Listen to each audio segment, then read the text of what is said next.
Good morning बच्चों। 12th class खंड 2 समाज शास्त्र में आप संयुक्त तथा एकाकी परिवार के संबंधों का मनोविज्ञान पढ़ रहे थे चैप्टर। इसमें आपने संयुक्त परिवार के बारे में पढ़ा, एकाकी परिवार के गुण दोषों के बारे में पढ़ा।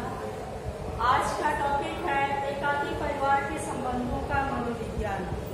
एकाकी परिवार के संबंधों के मनोविज्ञान में पहला पॉइंट है आपका एक आदर्श परिवार। एकाकी परिवार एक आदर्श परिवार के रूप में माना जाता है क्योंकि यहाँ पति पत्नी के संबंध जो है मधुर और प्रगाढ़ पाए जाते हैं। बच्चे भी माता पिता का सम्मान करते हैं, उनके आदर्शों को मानते हैं, सहयोगात्मक प्रवृत्ति के होते हैं। दूसरा है संतान का मनोवैज्ञानिक संबंध। संतान को केवल उनका भरण पोषण ही नहीं, शिक्षा दीक्षा ही नहीं, बल्कि उन्हें प्यार भी चाहिए। माता पिता का प्यार, प्रेम इत्यादि भी बच्चों के लिए बहुत जरूरी होता है। आप देखते होंगे कि जो बच्चे अनाथ होते हैं या जिनकी भी माताएं होती हैं, उनकी शारीरिक आवश्यकताएं तो सब पूरी हो रही हैं, भोजन वस्त्र सभी कुछ मिल रहा है, लेकिन उन्हें भरपूर प्यार दुलार नहीं मिल पाता है, जिससे उनकी भावनाएं जो हैं वो कुंठित हो जाती हैं और ऐसे बच्चों का उचित विकास नहीं होता, मनोवैज्ञानिक ढंग से उनका उचित विकास नहीं हो पाता है। तीसरा है पति पत्नी के मनोवैज्ञानिक संबंध। पति पत्नी के भी मनोवैज्ञानिक संबंध मधुर होने चाहिए। पति पत्नी एक दूसरे के पूरक हैं। पत्नी को केवल भोजन वस्त्र गहने कपड़े ही नहीं, बल्कि पति का पूरा स्नेह और पति के हृदय में उसका स्थान क्या होना चाहिए इसकी आवश्यकता होती है। दोनों एक दूसरे के प्रति पूरी तरह से समर्पित रहें, तभी पति पत्नी का व्यवहार या उनका जीवन सफल होता है। चौथा है पति पत्नी की सुरक्षात्मक तथा प्रतिष्ठात्मक अनुभूति। पत्नी चाहे कितनी भी पढ़ी लिखी रहे, कितनी भी अच्छी नौकरी करती रहे, लेकिन समाज में उसकी सुरक्षा और प्रतिष्ठा पति से ही पाई जाती है। अगर वो विवाहित है तो पति के साथ वो सुरक्षित अपने आप को महसूस करती है और समाज में उसकी प्रतिष्ठा भी बनती है। उसी तरह से पति का भी, उसकी भी समाज में प्रतिष्ठा अपनी पत्नी के उससे बनती है। इसलिए दोनों एक दूसरे की सुरक्षात्मक और प्रतिष्ठात्मक अनुभूति के पूरक भी माने जाते हैं। अगला है पिता पुत्र का मनोवैज्ञानिक संबंध। पिता और पुत्र का भी मनोवैज्ञानिक संबंध प्रगाढ़ होना चाहिए। पुत्र अपने पिता के आदर्शों पर चलता है, अपने पिता को ही वो अपना मुखिया मानता है और उसी के आदर्श पर चलता, उसका कहना मानता है, उसके सारे नियमों को मानता है। अगला है माता और पुत्री का मनोवैज्ञानिक संबंध। माता और पुत्री का मनोवैज्ञानिक संबंध भी मधुर होना चाहिए। हर माता को अपनी पुत्री को एक सहयोगी के रूप में देखना चाहिए या अपने दोस्त के रूप में मानना चाहिए, तभी पुत्री अपने सारे मनोभावों को, अपनी भावनाओं को माता के सामने खोलती है और हर किसी बात को वो छिपा नहीं पाती, अपनी माता से हर बात को कहती है, जिससे कि पुत्री का जीवन भी सफल होता है। और माता पुत्री का संबंध इसके साथ साथ सहयोगात्मक होना चाहिए। दोनों को एक दूसरे के सहयोग से कार्य करना चाहिए, एक दूसरे के हृदय में अपनी जगह बनानी चाहिए, ताकि दोनों अपनी बातों को एक दूसरे से कह सकें और संबंधों में प्रगाढ़ता है।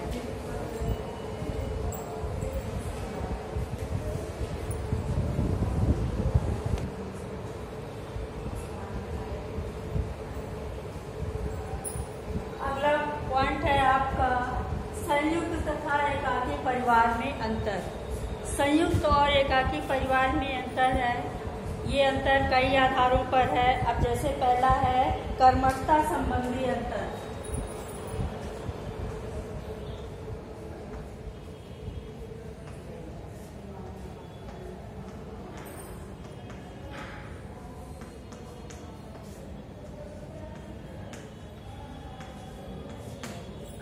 कर्मठता संबंधी अंतर, यानी संयुक्त परिवार में कुछ व्यक्ति बहुत कर्मठ होते हैं और कुछ व्यक्ति ऐसे होते हैं जो एकदम कार्य करना नहीं चाहते हैं। क्योंकि संयुक्त परिवार में सभी का भरण पोषण एक समान होता है, सभी को एक समान आय व्यय सभी पर किया जाता है, मुखिया सभी पर एक समान रूप से व्यय करता है। इसलिए संयुक्त परिवार में जो अकर्मण्य व्यक्ति हैं, जो कार्य नहीं करते हैं, उनका भी भरण पोषण काम करने वाले की तरह ही होता है। तो इसलिए संयुक्त परिवार और एकाकी परिवार में कर्मठता संबंधी अंतर है। संयुक्त परिवार में कुछ लोग बहुत काम करते हैं, बहुत कमाने वाले होते हैं, कुछ निकम्मे टाइप के व्यक्ति होते हैं। लेकिन एकाकी परिवार में पति पत्नी दोनों अपने बच्चों के भरण पोषण के लिए अपना दायित्व समझते हैं, उनकी आवश्यकताओं की पूर्ति अपनी दायित्व समझ करके दोनों कुछ न कुछ कार्य करते हैं, कुछ न कुछ आर्थिक रूप से वो क्रियाशील रहते हैं, जिससे संयुक्त और एकाकी परिवार दोनों में अंतर आ जाता है। दूसरा है स्त्रियों की स्थिति।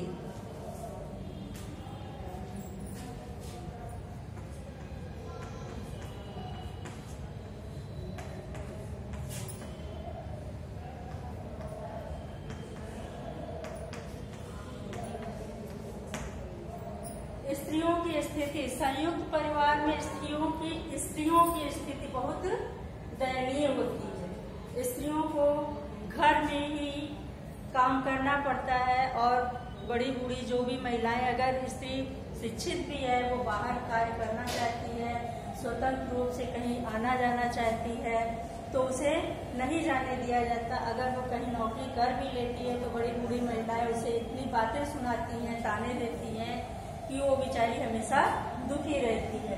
लेकिन एकाकी परिवार में स्त्री अपनी पूरी स्वतंत्रता से कुछ भी कार्य बाहर जा कर के नौकरी कर सकती है, कुछ भी कार्य कर सकती है, अपने मनोरंजन के लिए बाहर घूम टहल सकती है। तो इसलिए संयुक्त और एकाकी परिवार में उनकी स्थिति में अंतर आ जाता है। क्योंकि संयुक्त परिवार में स्त्रियों को कार्य अधिक करना पड़ता है, बहुत बड़ा परिवार होता है, ज्यादा सदस्य होते हैं, स्त्रियों को मिलजुल करके कार्य करना पड़ता है। तो उसमें भी कई स्त्रियां ऐसी होती हैं जो नहीं कार्य करती हैं और कुछ स्त्रियां ऐसी होती हैं जिनको बहुत अधिक कार्य करना पड़ता है। लेकिन एकाकी परिवार में परिवार छोटा है तो स्त्री को कम कार्य पड़ता है। इसके अलावा वो पूरी तरह से अपना स्वतंत्र होती है, अपने अधिकारों और कर्तव्यों का उचित ढंग से पालन करती है। तीसरा है बच्चों के पालन पोषण संबंधी अंतर।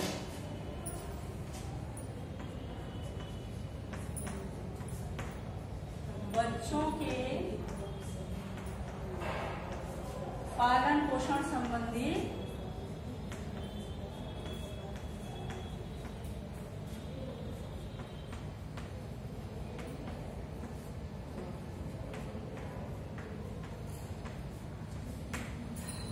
संयुक्त परिवार में बच्चों का पालन पोषण ज्यादातर दादा दादी करते हैं।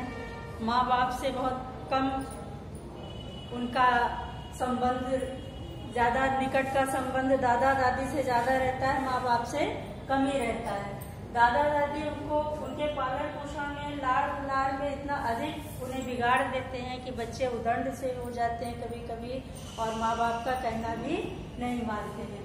और कभी कभी ऐसा होता है कि संयुक्त परिवार में बच्चों का पालन पोषण बहुत अच्छे से हो जाता है और एकाकी परिवार में अगर स्त्री भी बाहर नौकरी पर जा रही है, ऐसी स्थिति में बच्चों का पालन पोषण अच्छे ढंग से नहीं हो पाता है।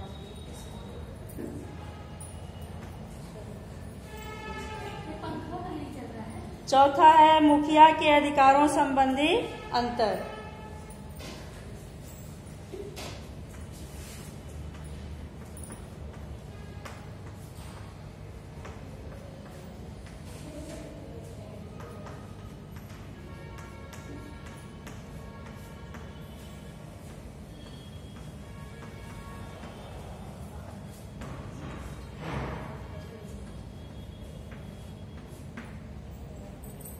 संयुक्त परिवार में कर्ता या मुखिया ही परिवार का प्रधान होता है, वो जो भी नियम लागू करता है वो सभी को मानना पड़ता है। और कर्ता का एक निरंकुश शासन होता है कि परिवार के सदस्यों को सारे सदस्यों को एक सूत्र में बांध कर रखने के लिए उनसे कुछ कठोर नियमों का भी पालन करवा लेते हैं। लेकिन एकाकी परिवार में पति पत्नी दोनों अपने अधिकारों का उपयोग करते हैं, दोनों पूरी तरह से स्वतंत्र रहते हैं, अपने अपने अधिकारों का उपयोग करते हैं और बच्चों से भी इस संबंध में राय ली जाती है, उनकी भी राय को कभी कभी माना जाता है।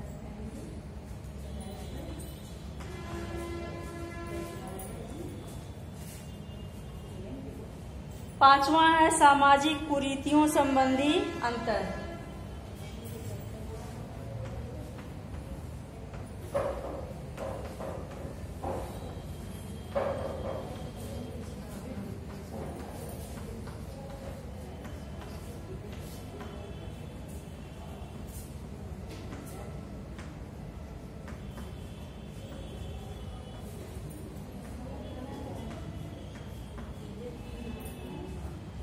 संयुक्त परिवार में जो संस्कृति है या सामाजिक कुरीतियां हैं, जो भी समाज में चला आ रहा है, परिवार में चला आ रहा है, प्रथाएं, रूढ़ियां, परंपराएं, उनको मानना जरूरी हो जाता है और उसी पर परिवार जो है लकीर का फकीर चलता रहता है। लेकिन एकाकी परिवार में ऐसा नहीं है। एकाकी परिवार में स्त्री पुरुष स्वतंत्र होते हैं।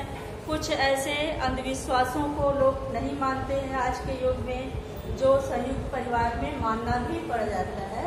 कुछ परंपराएं, कुछ रूढ़ियां, कुछ ऐसी प्रथाएं हैं जो संयुक्त परिवार में मानना आवश्यक होता है, लेकिन एकाकी परिवार के लोग स्वतंत्र होते हैं, वो ऐसा नहीं मानते हैं, वो आज के युग के हिसाब से अपना कार्य करते हैं।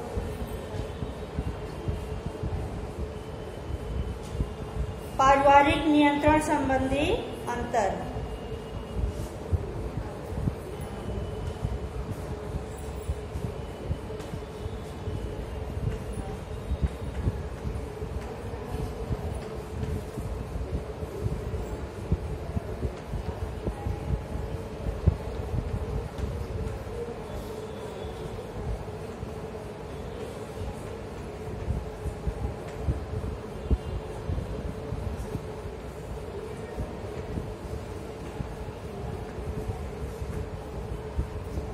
संयुक्त परिवार में मुखिया के नियंत्रण में सभी कार्य होते हैं। संयुक्त परिवार में मुखिया जैसे प्रेम विवाह है, विधवा पुनर्विवाह है, इसको प्रोत्साहन नहीं देता है। लेकिन एकाकी परिवार में ऐसा नहीं है। एकाकी परिवार में पति पत्नी अगर अपने बच्चों को स्वतंत्रता देते हैं, आधुनिकता से परिपूर्ण होते हैं, तो वो प्रेम विवाह या विधवा पुनर्विवाह इस तरह की मान्यताओं को नहीं मानते हैं और इस पर नियंत्रण नहीं लगाते।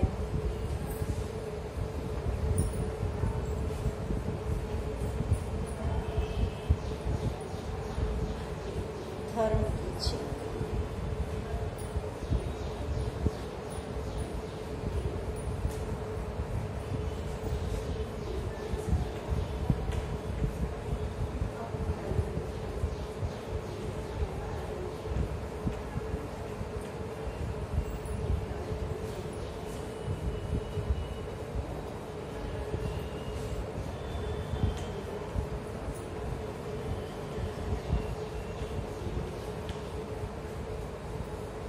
परिवार में कई धार्मिक कार्य होते हैं और संयुक्त परिवार में जो धार्मिक कार्य होते हैं वो सभी को मानना पड़ता है और वो धार्मिक कार्य हमेशा चलते रहते हैं।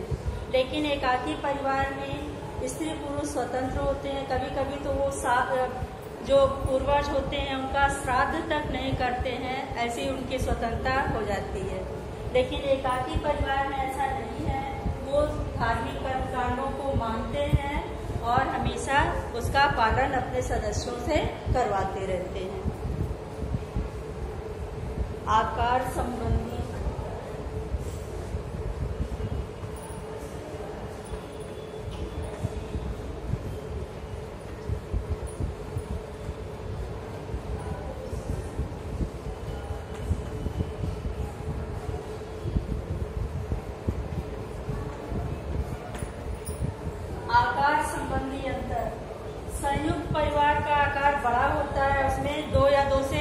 अधिक पीढ़ी के सदस्य होते हैं, जैसे दादा दादी, फिर चाचा चाची, दादा के भी माँ बाप अगर जीवित हैं तो वो भी इसमें आ गए। इसके बाद पुत्र वधुएं हैं, मतलब 2 या 3 पीढ़ी के सदस्य इसमें रहते हैं संयुक्त परिवार में। लेकिन एकाकी परिवार में पति पत्नी, उनके अविवाहित बच्चे या बच्चे ना भी हों, माता पिता वृद्ध हैं तो वो होंगे, बस उसमें आकार छोटा होता है। और इसमें कई एकाकी परिवार एक साथ जुड़े रहते हैं, इसलिए संयुक्त परिवार और एकाकी परिवार में आकार संबंधी अंतर आ जाता है। अर्थव्यवस्था संबंधी अंतर,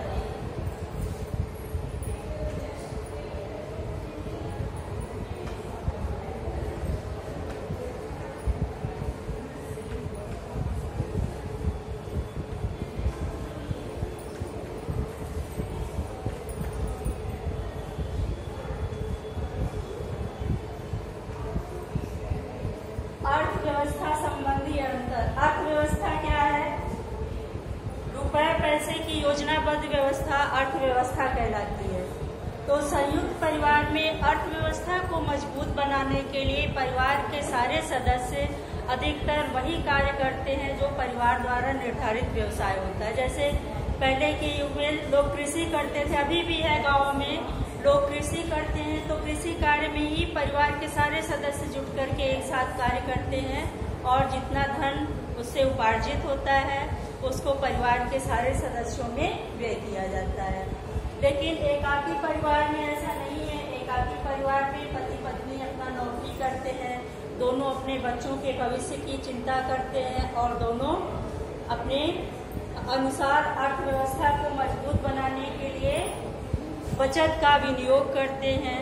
इस तरह से संयुक्त परिवार और एकाकी परिवार में अर्थव्यवस्था संबंधी अंतर भी होता है। संयुक्त परिवार में मुखिया के पास सारा धन एकत्रित होता है और मुखिया उसमें से अपने परिवार के सदस्यों के लिए धन उनके आवश्यकताओं पर व्यय करता है। आज के वीडियो में इतना, अगले वीडियो में हम फिर आपसे जुड़ेंगे।